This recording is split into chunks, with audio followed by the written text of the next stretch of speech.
സംസ്ഥാന സർക്കാർ അനുകൂലമായിരുന്നു എന്നൊക്കെയാണ്. പക്ഷേ സംസ്ഥാന സർക്കാർ പൂർണ്ണമായിട്ടും എതിരായിരുന്നു. ശ്രീ രാഹുൽ ഈശ്വർ, ഇന്ന് മന്ത്രി പി രാജീവിൻ്റെ വാർത്താ സമ്മേളനം കേട്ട ശേഷം താങ്കൾക്ക് എന്താണ് തോന്നുന്നത്?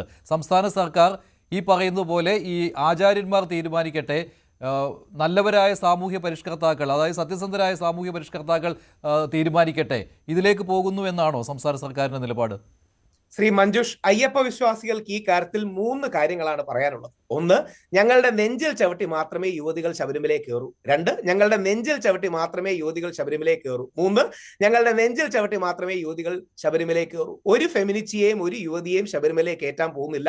സർക്കാർ എന്ത് നിലപാടെടുത്താലും അത് അവർക്ക് കൊള്ളാം. ഇനി 2, ഭരിക്കുന്ന പാർട്ടിയോട് വളരെ താഴ്മയോട് അഭ്യർത്ഥിക്കാനുള്ളത് അവരുടെ നിലപാട് മാറ്റണമെന്നും തന്റെ തെറ്റുകൾ തിരിച്ചറിയണമെന്നും അന്ന് അയ്യപ്പ വിശ്വാസികളെ ബുദ്ധിമുട്ടിലാക്കിയത് തിരിച്ചറിയണമെന്നും അവരോട് താഴ്മയെ അഭ്യർത്ഥിക്കാനുള്ളതാണ്. മാറിയാൽ അവർക്ക് കൊള്ളാം, മാറിയാലും ഇല്ലെങ്കിലും ശബരിമലയിൽ യുവതികൾ കയറാൻ പോകുന്നില്ല. അത് സ്വാമി അയ്യപ്പന്റെ തീരുമാനമാണ്. അത് കലികാലം സുപ്രീം കോടതി നിലപാട് മാറ്റിയില്ലെങ്കിൽ സംസ്ഥാന സർക്കാരിന് പിന്നെ എന്തു വഴി? ഇന്ന് രാജീവും പറയുന്നത് കേട്ടു, സുപ്രീം കോടതിയാണ് വിധിച്ചത്, ഞങ്ങളല്ല, ഞങ്ങളുടെ ഉത്തരവല്ല എന്ന്.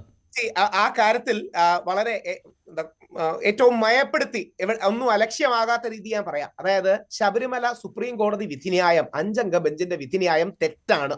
അതാണ് അതിന്റെ സത്യം.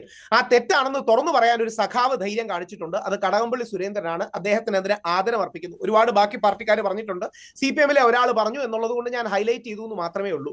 ശബരിമല സുപ്രീം കോടതിയിലെ 5 അംഗ വിധിന്യായം തെറ്റാണ്. അതിൽ ശ്രീമതി ഇന്ദു മൽഹോത്രയുടെ നിലപാടാണ് ശരി. നമ്മുടെ പ്രധാനമന്ത്രി ANAക്ക് കൊടുത്ത ഇന്റർവ്യൂവിൽ അദ്ദേഹം ഈ നമ്മുടെ ഇന്ദു മൽഹോത്രജിയുടെ കാര്യം അല്ലെങ്കിൽ ആ നിലപാട് ഉയർത്തി പറയുന്നുണ്ട്. ആദ്യം രാഹുൽ ഗാന്ധിക്ക് മറിച്ചൊരു നിലപാടായിരുന്നു. പിന്നീട് രാഹുൽ ഗാന്ധി നിലപാട് ശരിയാക്കി വിശ്വാസികളോടൊപ്പം നിന്നു. ആദ്യം ശശി തരൂറിന് വേറെ നിലപാടായിരുന്നു. പിന്നീട് ശശി തരൂർ വിശ്വാസികളുടെ നിലപാടിനോടൊപ്പം നിന്നു. കേരളത്തിലെ ഹിന്ദു സംഘടനകളെല്ലാം NSS തൊട്ട് RSS അടക്കം എല്ലാ ഹിന്ദു പ്രസ്ഥാനങ്ങളും ഒരുമിച്ച് നിന്നു.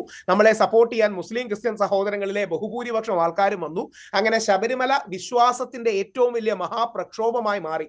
ഓർക്കേണ്ട കാര്യം, ഇന്ത്യക്ക് സ്വാതന്ത്ര്യം ലഭിച്ചതിന് ശേഷം നമ്മൾ കണ്ട ഏറ്റവും വലിയ വിശ്വാസ പ്രക്ഷോഭമാണ് ശബരിമല. ഒരു 5 അംഗ ബെഞ്ചിന്റെ സുപ്രീം കോടതി വിധിന്യായമാണ് നമ്മൾ വിശ്വാസികൾ പോരാട്ടത്തിലൂടെ മറികടന്നത്. ഇന്ത്യയുടെ ചരിത്രത്തിൽ, ജുഡീഷ്യൽ ചരിത്രത്തിൽ, സാമൂഹ്യ ചരിത്രത്തിൽ സുവർണ ലിപികളാൽ എഴുതി വെക്കപ്പെടേണ്ട കാര്യങ്ങളിലൊന്നാണ്. ബഹുമാനപ്പെട്ട സുപ്രീം കോടതി നമ്മുടെ അടക്കം കരച്ചിലും വേദനയും കണ്ട് അവർ വിശാല മനസ്സോടുകൂടി മേളിലൊരു ബെഞ്ചിലേക്ക് അത് വിട്ടു എന്നുള്ളത് അവരുടെ നന്മയും വലിയ മനസ്സുമാണ്. അതിനെ ഏറ്റവും താഴ്മയോടെ ആദരവോടെ കാണുന്നു. പക്ഷേ ശബരിമല വിധിന്യായം തെറ്റാണ്. അതിന്റെ കാരണം കൂടെ ഒറ്റ വരിയിൽ പറയാം. ശബരിമലയിൽ എല്ലാ വർഷവും ലക്ഷക്കണക്കിന് സ്ത്രീകൾ വരുന്നുണ്ട്. 10,000-കണക്കിനും ലക്ഷക്കണക്കിനും സ്ത്രീകൾ വരുന്നുണ്ട്. ശബരിമലയിൽ യുവതികൾക്ക് ഒരു പ്രായ നിയന്ത്രണമുണ്ട്. ഇത്രയുള്ള കേസ്. അതായത് ശബരിമല പ്രക്ഷോഭത്തിന് ആദ്യം അറസ്റ്റ് ചെയ്യപ്പെട്ട വ്യക്തി എന്റെ മുത്തശ്ശിയായ ദേവകി അന്തർജനമാണ്. എന്റെ മുത്തശ്ശി എന്താ സ്ത്രീയല്ലേ? രണ്ടാമത് അറസ്റ്റ് ചെയ്യപ്പെട്ടത് എന്റെ അമ്മയാണ്, മല്ലികാ നമ്പൂതിരി. അവരെന്താ സ്ത്രീയല്ലേ? മൂന്നാമത് പ്രയാർ സാറും 4ാമത് ഞാനുമാണ്. ഞങ്ങൾ ഏകദേശം ഒരാഴ്ചയോളം ജയിലിൽ പട്ടിണി കിടന്നു. പിന്നീട് 3-4 പ്രാവശ്യം അറസ്റ്റ് ചെയ്തു. 20 ദിവസം ജയിലിൽ കിടന്നു. ഒരുപാട് സ്ത്രീകൾ, പ്രത്യേകിച്ച് ശബരിമല പ്രക്ഷോഭത്തിന്റെ തുടക്കത്തിൽ ആദിവാസി അമ്മമാരാണ് ചില ഈ സോക്കോൾഡ് പുരോഗമന മാധ്യമങ്ങളിൽ നിന്ന് യുവതികൾ വന്നപ്പോൾ അവരെ ബസിന്റെ മേളിൽ കയറി നിന്ന് തടയുകയും അവരെ അവിടെ നിറക്കി വിടുകയും ഒക്കെ ചെയ്തത്. അവർ 1 വർഷത്തോളം ഞങ്ങളോടൊപ്പം പല പോലീസ് സ്റ്റേഷനിലും ഒപ്പിടാനടക്കം വന്നിട്ടുണ്ട്. അപ്പോൾ ഇന്ത്യ കണ്ട ഏറ്റവും വലിയ വിശ്വാസ പ്രക്ഷോഭങ്ങളിൽ ഒന്നാണ് ശബരിമല. ഇന്ത്യയുടെ നീതിന്യായ സംവിധാനത്തെയും നമ്മുടെ ഭരണഘടനയിലെ ആർട്ടിക്കിൾ 25-ന്റെയും മഹിമ വർദ്ധിപ്പിക്കാൻ അത് ഭയങ്കരമായി ഗുണം ചെയ്തു. ഇനി ഒരു വരി കൂടെ പറഞ്ഞു. ഇനി സുപ്രീം കോടതി പരിഗണിക്കാൻ പോകുന്നതും അത് തന്നെയാണല്ലോ. ആർട്ടിക്കിൾ 14 ആണോ ആർട്ടിക്കിൾ 25 ആണോ? ഇതിലേതാണ്? അല്ലല്ലേ, മുകളിൽ വ്യാഖ്യാനമാണ്. പക്ഷെ എന്തായാലും അത് രണ്ടും പ്രധാനമാണ്. ആർട്ടിക്കിൾ 14 പ്രധാനമാണ്, 25 പ്രധാനമാണ്. പക്ഷെ ആർട്ടിക്കിൾ 25 നമുക്ക് കോംപ്രമൈസ് ചെയ്യാൻ കഴിയില്ല. ശ്രീ മഞ്ജുഷ്, മലയാളി എന്ന രീതിയിൽ നമുക്ക് അഭിമാനിക്കാനുള്ള ഒരു കാര്യം ഞാൻ പറയാം. നമ്മുടെ സ്വന്തം സ്വാമി അയ്യപ്പൻ, അതായത് മലയാളികളുടെ ദൈവം അല്ലെങ്കിൽ എല്ലാവരുടെയും ദൈവമായ സ്വാമി അയ്യപ്പൻ ഇനിയും ഹിന്ദുക്കൾക്ക് മാത്രമല്ല, ഹിന്ദു, ക്രിസ്ത്യൻ, മുസ്ലിം, ജൂത അല്ലെങ്കിൽ പാഴ്സി, ജൈന അടക്കം എല്ലാ വിഭാഗങ്ങളുടെയും ആർട്ടിക്കിൾ 25 ഒരു സംരക്ഷക കവചമായി മാറുന്നതും ഒരു വൻമതിലായി മാറുന്നതും നമുക്ക് കാണാൻ കഴിയും. അതായത് ശബരിമല യുവതികളെ എന്തായാലും പ്രവേശിപ്പിക്കും എന്ന് ഇനിയും ഇന്ത്യയുടെ നീതിന്യായ സംവിധാനങ്ങളും ഇന്ത്യയുടെ സാമൂഹിക പശ്ചാത്തലവും അറിയുന്ന ഒരാളും പറയുമെന്ന് തോന്നുന്നില്ല. അപ്പൊ നമ്മുടെ സ്വാമി അയ്യപ്പൻ എല്ലാ വിശ്വാസങ്ങളുടെയും അതിന്റെ സാങ്ക്ടിറ്റി പ്രൊട്ടക്ട് ചെയ്യാൻ, ആർട്ടിക്കിൾ 25-നെ പ്രൊട്ടക്ട് ചെയ്യാൻ, യഥാർത്ഥത്തിൽ ആർട്ടിക്കിൾ 25-ന്റെയും 26-ന്റെയും ദേവതയായി സ്വാമി അയ്യപ്പൻ മാറുന്ന മനോഹരമായ കാഴ്ചയാണ് നമ്മൾ ഇനിയും കാണാൻ പോകുന്നത്. ഇനി 2, ഏതെങ്കിലും മതത്തിലോ വിശ്വാസത്തിലോ പരിഷ്കരണം വരണമെങ്കിൽ പണ്ട് ഗുരുജി ഗോൾവൽക്കർ പറയും, let the reform come from within. അതായത് മാറ്റങ്ങൾ അവരുടെ ഉള്ളിൽ നിന്നാണ് വരേണ്ടതെന്ന് ഗുരുജി ഗോൾവൽക്കർ പറയാറുണ്ട്. അതുകൊണ്ട് വിശ്വാസങ്ങൾക്ക് തീർച്ചയായും ഡൈനാമിസം ഉണ്ടാകണം, പക്ഷേ അത് അവരുടെ ഉള്ളിൽ നിന്ന് വരും. ആർട്ടിക്കിൾ 25 സംരക്ഷിക്കുന്ന ഒരു വൻ മതിലായി, സംരക്ഷക കവചമായി, പരിചയമായി നമ്മുടെ സ്വന്തം അയ്യപ്പൻ ശ്രീ ശ്രീജിത്ത് പണിക്കർ, ഇവിടെ സംസ്ഥാന സർക്കാരിന്റെ നിലപാട് സ്വാഭാവികമായിട്ടും സുപ്രീം കോടതിയിൽ നിർണായകമാണല്ലോ. കഴിഞ്ഞ വിധി വന്നപ്പോഴും അങ്ങനെ തന്നെയാണ്. സംസ്ഥാന സർക്കാരിന്റെ നിലപാട് എന്തോ ആ നിലപാടിലേക്കാണ് സുപ്രീം കോടതിയും വന്നത്. അപ്പോൾ നിലപാട് മാറ്റം വരുമ്പോഴും വിമർശനം ഉണ്ടായേക്കാം, പക്ഷേ സംസ്ഥാന സർക്കാരിനെ കേൾക്കാതിരിക്കില്ലല്ലോ സുപ്രീം കോടതി ശ്രദ്ധയോടെ. അല്ല, സംസ്ഥാന സർക്കാരിന് അതിൽ സർക്കാരിനെ കേൾക്കുന്നതിനോ സർക്കാരിന് അവസരം കൊടുക്കുന്നതിനോ ഒന്നും തന്നെ പ്രശ്നമില്ല. അതിൽ ആരോടും വിവേചനം കാണിക്കുന്നില്ല. കാരണം ഞാൻ മനസ്സിലാക്കുന്ന ഏതാണ്ട് 50ഓളം റിവ്യൂ പെറ്റീഷൻസ് ഒക്കെയാണ് ഇതിലുള്ളത്. അപ്പോൾ ഫോർ ആൻഡ് അഗെയിൻസ്റ്റ് ഉള്ള ആൾക്കാർക്ക് എല്ലാവർക്കും അവരുടെ റിട്ടേൺ സബ്മിഷൻ ഇവിടെ കൊടുക്കാം. അപ്പോൾ കോടതി ഇതെന്തുകൊണ്ടാണ് 1 മാസം മുൻപേ വേണമെന്ന് പറയുന്നത് എന്ന് വെച്ചാൽ അവരത് കൃത്യമായിട്ട് ഈ 9 അംഗ ബെഞ്ച് അത് കൃത്യമായി മനസ്സിലാക്കിയതിന് ശേഷം വളരെ സ്പെസിഫിക് ആയിട്ടുള്ള പെർട്ടിനന്റ് ക്വസ്റ്റ്യൻസ് ആണ് അതിൽ ചോദിക്കുക. അതല്ലാതെ ഒരു ലോങ് വൈൻഡിങ് ആയിട്ടുള്ള ഒരു പ്രൊസീജിയർ അല്ല. അതുകൊണ്ടാണ് ഏതൊക്കെ തീയതികളിൽ ഏതൊക്കെ ഭാഗത്തിനെയാണ് കേൾക്കുന്നത് എന്നതുമായി ബന്ധപ്പെട്ട് കാര്യങ്ങൾ വരുന്നത്. അപ്പോൾ എല്ലാവരെയും കേട്ടുകൊള്ളണമെന്ന് നിർബന്ധമില്ല. ഏറ്റവും പ്രധാനപ്പെട്ട കക്ഷികളെക്കുറിച്ചോ ഏറ്റവും പ്രധാനപ്പെട്ട പോയിന്റുകളെക്കുറിച്ചോ ഒക്കെ ആയിരിക്കാം അതിൽ ചർച്ച ചെയ്യപ്പെടുന്നത്. അപ്പോൾ അതിൽ നേരത്തെ ഏതൊക്കെ ചോദ്യങ്ങളുടെ അടിസ്ഥാനത്തിലാണ് തീരുമാനം ഉണ്ടാവുക എന്നതിനെക്കുറിച്ചും പറഞ്ഞിട്ടുണ്ട്. അവിടെ ഒരു തീരുമാനമുണ്ടായതിനു ശേഷം അത് പിന്നീട് കമ്മ്യൂണിക്കേറ്റ് ചെയ്ത് കഴിയുന്ന സമയത്താണ് ശബരിമലയുമായി ബന്ധപ്പെട്ട ആത്യന്തികമായിട്ടുള്ള തീരുമാനമുണ്ടാകുന്നത്. ഇവിടെയുള്ള ഏറ്റവും പ്രധാനപ്പെട്ട പ്രശ്നം ഇടത് സർക്കാരിനെ സംബന്ധിച്ചിടത്തോളം നമ്മൾ പലപ്പോഴും ഇതിനു മുമ്പും ചർച്ചകളിലൊക്കെ തന്നെ ഇടത് പ്രതിനിധികൾ വരുന്ന സമയത്ത് അവരോട് നമ്മൾ ഈ വിശ്വാസപരമായ കാര്യങ്ങളിൽ ശബരിമലയിൽ നിങ്ങളുടെ നിലപാട് എന്താണെന്ന് ചോദിക്കുന്നുണ്ട്. ആ ചോദിക്കുന്ന സമയത്ത് ഇവർ മറുപടി പറയാറില്ല.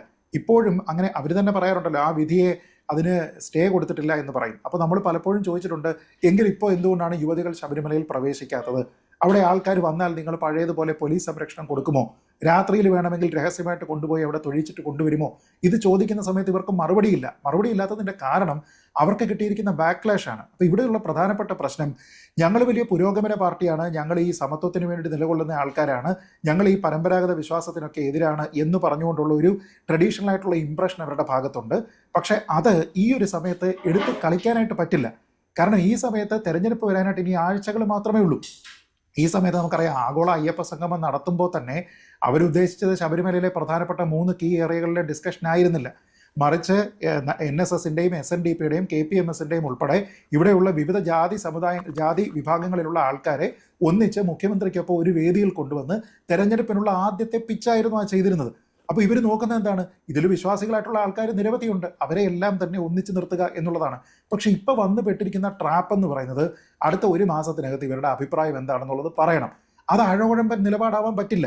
ഞങ്ങൾക്ക് അതുകൊണ്ട് ഇതുകൊണ്ട് അത് പറ്റില്ല. അങ്ങനെ പറഞ്ഞു കഴിഞ്ഞാൽ അതിന് യാതൊരു വിധത്തിലുള്ള പ്രസക്തിയുമില്ല. ഇവിടെ മറ്റുള്ള ആൾക്കാരപ്പോൾ അവരെ അറ്റാക്ക് ചെയ്യും. ആരറ്റാക്ക് ചെയ്യും? BJP അറ്റാക്ക് ചെയ്യും, കോൺഗ്രസ് അറ്റാക്ക് ചെയ്യും, ഇവിടുത്തെ സമുദായ സംഘടനകൾക്കും അറ്റാക്ക് ചെയ്യല്ലാതെ മാർഗ്ഗമില്ല. ഇപ്പോൾ NSS തന്നെ ഇന്ന് പറഞ്ഞു, നമുക്കറിയാം കഴിഞ്ഞ കുറേ കാലമായിട്ട് NSS ഇപ്പോൾ പിണറായി വിജയൻ സർക്കാരുമായിട്ട് അടുക്കുന്നുണ്ട്. SNDPക്ക് നല്ല ബന്ധമുണ്ട്. പക്ഷേ ഇവരുടെ രണ്ടുപേരുടെയും ശബരിമല വിഷയത്തിലുള്ള നിലപാട് എന്തായിരുന്നു? ഇതിൻ്റെ രണ്ടിൻ്റെയും നേതാക്കന്മാർ പറഞ്ഞിരുന്ന കാര്യം എന്താണ്? ഇന്ന് തന്നെ ശ്രീ സുകുമാരൻ നായരുടെ പ്രസ്താവന വന്നില്ലേ? അദ്ദേഹം പറയുന്നത് എന്താ? ഇത് കോംപ്രമൈസ് ചെയ്യുന്ന കാര്യമല്ല എന്നാണ്. എന്ന് വെച്ച് കഴിഞ്ഞാൽ അതുമായി ബന്ധപ്പെട്ട് പരാശരൻ എന്ന് പറയുന്ന പ്രഗത്ഭനായ വക്കീലിനെ സുപ്രീം കോടതിയിൽ കൊണ്ടുപോയി വാദിപ്പിച്ചത് NSS ആണ്. അപ്പോൾ അങ്ങനെ ചെയ്തിരിക്കുന്ന ഒരു പാർട്ടി, അങ്ങനെയുള്ള ഒരു ഗ്രൂപ്പിനെ സംബന്ധിച്ചിടത്തോളം അതൊരു നോൺ നെഗോഷ്യബിൾ കാര്യമാണ്. അപ്പോൾ ആരുടെയൊക്കെ വെറുപ്പ് സമ്പാദിക്കാം? സാമുദായിക സംഘടനകളുടെ വെറുപ്പ് സമ്പാദിക്കാം. ഇവിടെയുള്ള വിശ്വാസത്തിൽ അധിഷ്ഠിതമായിരിക്കുന്ന ആൾക്കാരെ ഓൾറെഡി വെറുപ്പിച്ചു. നമുക്കറിയാമല്ലോ, ശബരിമലയിലെ സ്വർണ്ണക്കൊള്ളയുമായി ബന്ധപ്പെട്ട് അവരെ ഓൾറെഡി വെറുപ്പിച്ചു. അപ്പോൾ അവരെ ഇനി കൂടുതൽ വെറുപ്പിക്കണോ? ഈ ഒരു കാര്യമാണ് ചിന്തിക്കാനുള്ളത്.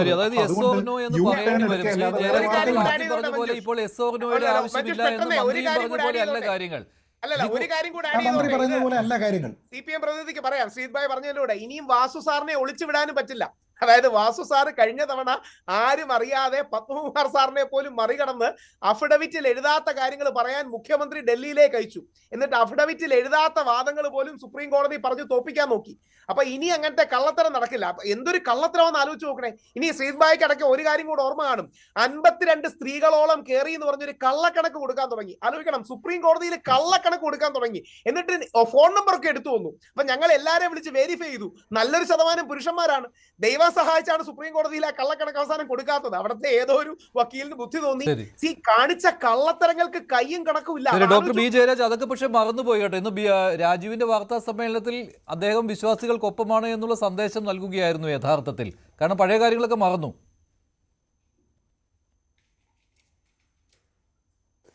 കള്ളക്കണക്കിന്റെയും കള്ളത്തരത്തിന്റെയും കാര്യമൊക്കെ പറയുന്നുണ്ട്. ഈ പ്ലാൻ എ ഇല്ലെങ്കിൽ പ്ലാൻ ബി നടപ്പിലാക്കുമെന്നും രക്തം തുള്ളിയായിട്ട് അവിടെ വീഴ്ത്തുമെന്നൊക്കെ പറഞ്ഞത് ഇവിടെ കേരളത്തിലുള്ള ജനങ്ങള് കണ്ടോണ്ടിരുന്നതാണ്, ലൈവായിട്ട് കണ്ടോണ്ടിരുന്നതാണ്. അതൊന്നും രാഹുൽ ഈശ്വർ മറക്കരുത്. ഈ പറയുമ്പോൾ വലിയ ന്യായങ്ങളൊക്കെ പറയുമ്പോ അതൊന്നും മറക്കരുത്. അത് സ്വന്തം കാര്യം നേടാൻ വേണ്ടി ഏതറ്റം വരെയും പോകും എന്നുള്ള രീതിയിലാണ് നടന്നത്. ചിലപ്പോൾ ഇനിയും ആർക്കെങ്കിലും എതിരെ ഡിഫൈമേഷന് വീഡിയോ ചെയ്യുമ്പോൾ വീണ്ടും അകത്ത് കിടക്കേണ്ടി വരും. അതൊരു പരിപാടി ആകുമ്പോഴത്തേക്കും അവിടെ സത്യാഗ്രഹം കിടക്കുകയോ കിടന്ന് കരയുകയോ മോങ്ങുകയോ അവിടെ ചെന്നിട്ട് പുരുഷ സംരക്ഷണ സമിതി ഉണ്ടാക്കുകയോ that is up to you. അതല്ലല്ലോ ഇവിടുത്തെ വിഷയം. ഇതല്ലല്ലോ വിഷയം. താങ്കളുടെ നിലപാട് മാറ്റങ്ങൾ കേരള സമൂഹം ധാരാളം കണ്ടിട്ടുണ്ട്. അപ്പൊ അതിന്റെ ക്രെഡിബിലിറ്റിയെ കുറിച്ചൊന്നും താങ്കൾ എന്നോട് പറഞ്ഞ് ബോധ്യപ്പെടുത്താൻ നിൽക്കേണ്ട. കേരള എല്ലാത്തിലും നിലപാടുകൾ മാറ്റമുണ്ട്. താങ്കൾ ഒരേ സമയം തന്നെ ജമാഅത്തെ ഇസ്ലാമിയുടെ വേദിയിലും പോകും, ഒരേ സമയം തന്നെ RSSന്റെ വേദിയിലും പോകും. ഇന്നത് ഗുരുജി ഗോൾവാർക്കറിനെ കൊണ്ട് പറഞ്ഞങ്ങോട്ട് നാക്കെടുത്തത് പോലെ ഒരേ സമയം തന്നെ താങ്കൾ എല്ലാ സ്ഥലത്തും പോകും. അതവിടെ നിൽക്കുക. താങ്കളുടെ ക്രെഡിബിലിറ്റിയെ കുറിച്ചുള്ള കാര്യങ്ങൾ അതല്ലല്ലോ ഇവിടെ ചർച്ച ചെയ്യേണ്ടുന്നത്. ഇത് MCQ അല്ല, ഇത് ഒബ്ജക്റ്റീവ് ടൈപ്പ് ക്വസ്റ്റ്യൻ അല്ല, yes or no പറയാനായിട്ട്. പഠിച്ചതിന് ശേഷം 14-ാം തീയതി അവതരിപ്പിക്കേണ്ട വിഷയമാണ്.